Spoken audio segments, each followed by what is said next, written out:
Firstly, like to express my gratitude for your kind consideration in having me in the panel and letting me share a few of my experiences.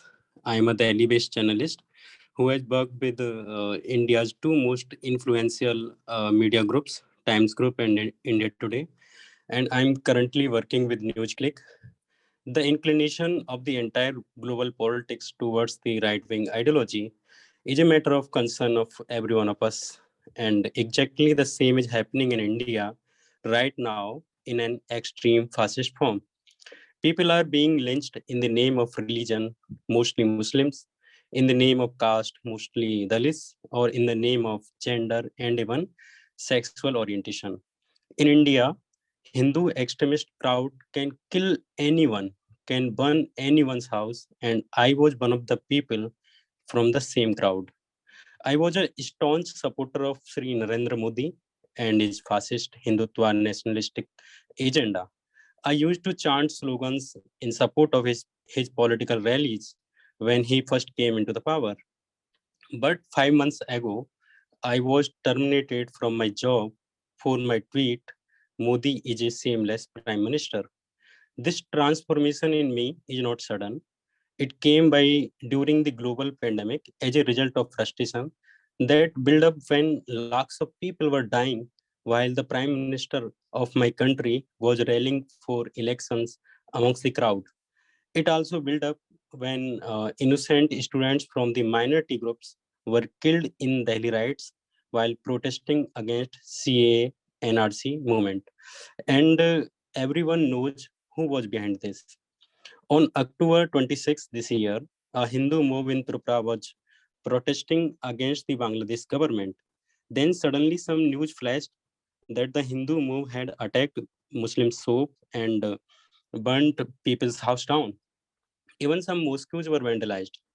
To this, I wrote a tweet to inform the government, to media, and our people Tripura is burning. Only these three words were tweeted by me. For writing only these three words, BJP government of Tripura imposed UAPA on me. But it was not just me. There were 100 plus two people in the list. More than 95 of them are Muslims. Ironically, the same community that suffered vandalism in Tripura violence. UAPA stands for Unlawful Activities Prevention Act. This is one of the most draconian law this land has ever had.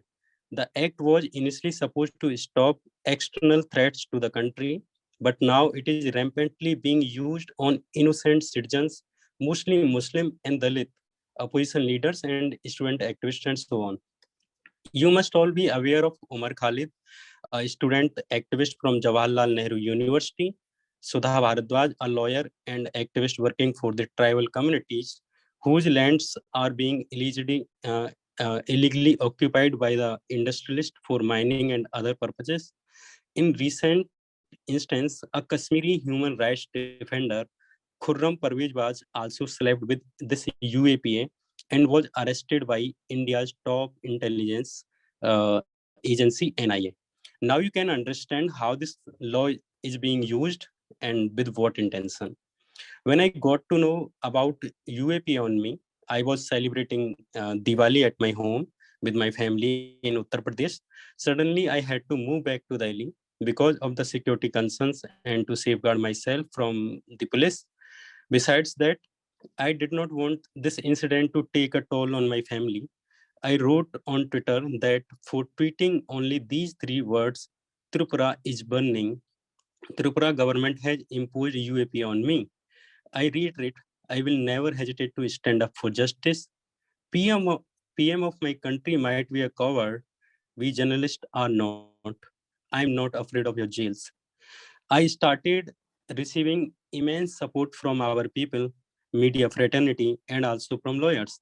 Then I got a call from India's most reputed lawyer, Prashant Bhushanji, who was willing to fight my case, that too pro bono. We went to the Supreme Court that fortunately accepted an urgent hearing of the case. Then on November 17, our case was heard by the Honorable Supreme Court, which went on to give us a legal protection and instructed the Tripura government to not take any coercive action against us. It issued a notice to the Tripura government regarding the same. Now, this case is under trial. Hope justice will prevail. But this is a long, long journey, which is not only about me, but also about humanity. I was a supporter of Hindu fascist nationalistic idea. Now I understand that if one person, one village, one town, one district, one caste, one religion is not safe in your country, then nobody is safe in your country. I strongly believe in three values of the French Revolution: liberty, equality, and fraternity. I not only hope, but solemnly believe in all this mess, love will win over hatred like love win over me. Thank you for your time. Thank you so much.